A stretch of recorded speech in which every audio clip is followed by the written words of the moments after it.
আসসালামু আলাইকুম। আমার বলার কোনো ভাষা নেই, কিভাবে শুরু করব সেটা বুঝতে পারছি না। আমার মতো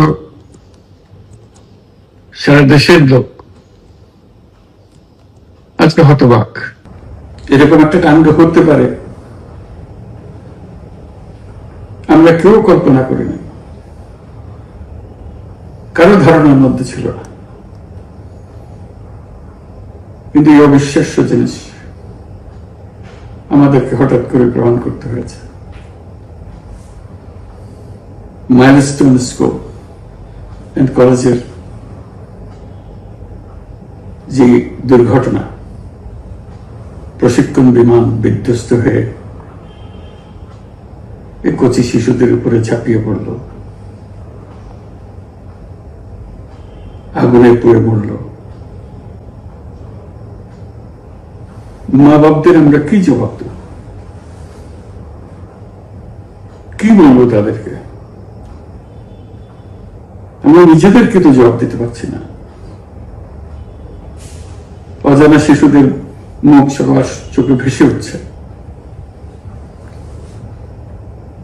সারা জাতি হতভম্ব বা ক্রুদ্ধ। শোকাহত বললে খুব কম বলা হবে। এই দুর্ঘটনার রেশ এখনো কাটেনি, এখনো লাশ আসছে হাসপাতালে, এখনো হাসপাতালে মারা যাচ্ছে। মা বাবা এখনো খোঁজ দিচ্ছে আমার সন্তান কোথায়, তাকে আর কোনোদিন চেনা যাবে কিনা।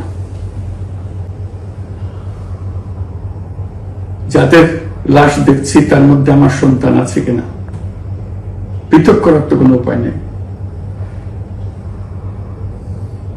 এরা আমাদের সবারই সন্তান, হঠাৎ করে চিরদিনের জন্য চলে গেল। আমরা অবশ্যই তদন্ত করব, তদন্ত তো আর তারা ফিরে আসবে না।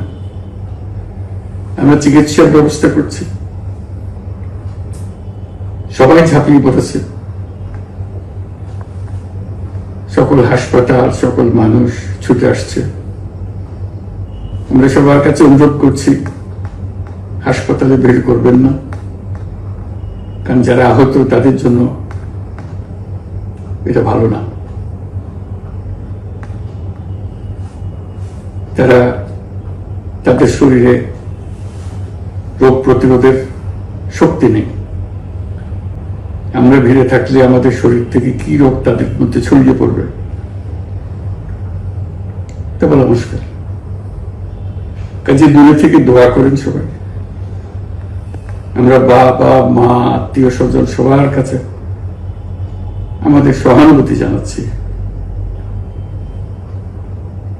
বাংলাদেশের যত সন্তান আছে সবাই আপনাদের সন্তান। আমরা নিজেদের মনকে সান্ত্বনা দেওয়ার চেষ্টা করুন। আমরা সবাই নিজেদের মনে সান্ত্বনা দিচ্ছি, কিন্তু আপনাদের সান্ত্বনা বিরাট ব্যাপার। আমরা আপনাদের সঙ্গে, আমরা সবাই আপনাদের সঙ্গে আছি, জাতির সমস্ত লোক আপনাদের সঙ্গে আছে।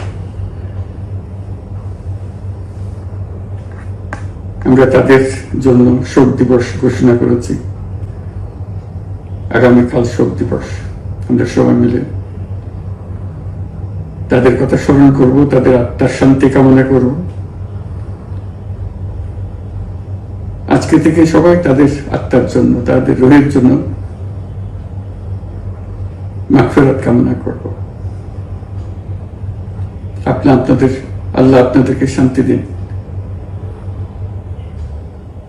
আমাদের জাতির সবাইকে, যারা এই দুর্ঘটনায় বিধ্বস্ত, সবাইকে আল্লাহ শান্তি দেন। তাদের জন্য দেশবাসী সবাই আমরা দোয়া করছি। আল্লাহ এই শিশুদের জান্নাতবাসী করে। খুদা হাফেজ।